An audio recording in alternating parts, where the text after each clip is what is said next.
Why did I become a strength coach? I wanted to be strong. In October 2007, my brother committed suicide. And in October 2008, my cousin Jim died from complications to muscular dystrophy. These guys were everything to me. My foundation, my strength. I leaned on them so much and I didn't realize it. And when it was gone, I just felt like this balloon. I was untethered, you know, just drifting. And I needed a way to feel strong. And I knew that if I didn't do something, I was gonna go down a very dark path. You see, I had been in a place after high school football where I lost my identity and I stopped training, I stopped doing things, and I started doing drugs, and I started hanging with the wrong crew, and I started hanging with the wrong people because those were quick and easy fixes to help me get my needs met, and I needed to not feel pain. When my brother took his life, that was like a punch in the mouth for me, like a straight up just like, yo, you need to get your shit together.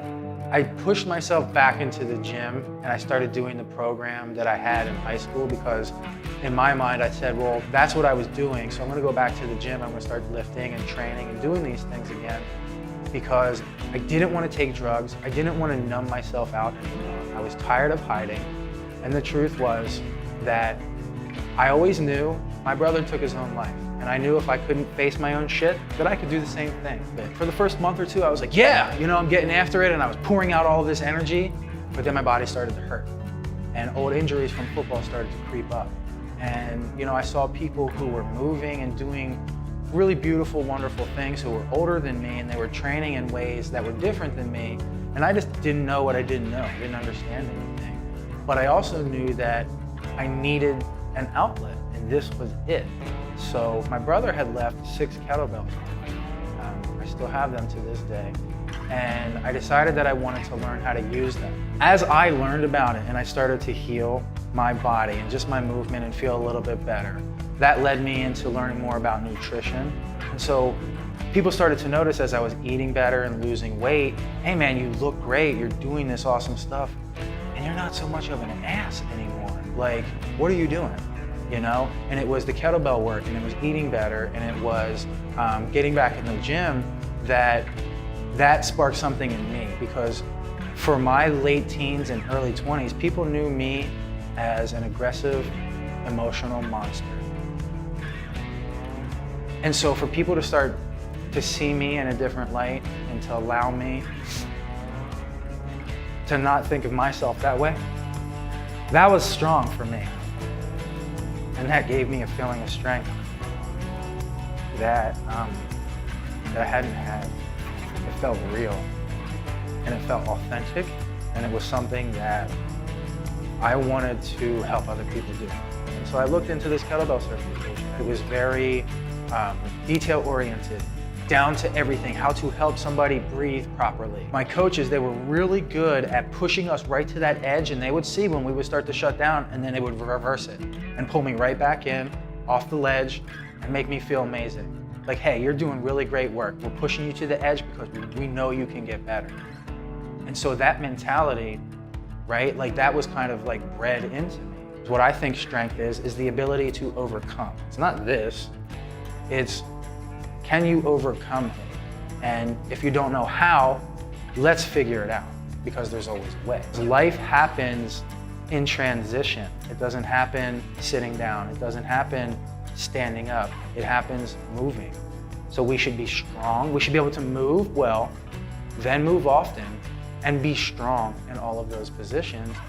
And so the things that I've done, you know, I use sandbags, I use kettlebells, I'll use barbells, but I look at human beings from a holistic, ground-up approach.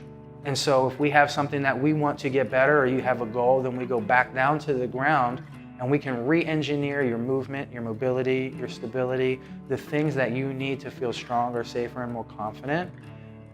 And so that's the stuff that I have been able to, because I've practiced it myself, now I have the experience of understanding what it feels like in my body, so I can help other people do the same things.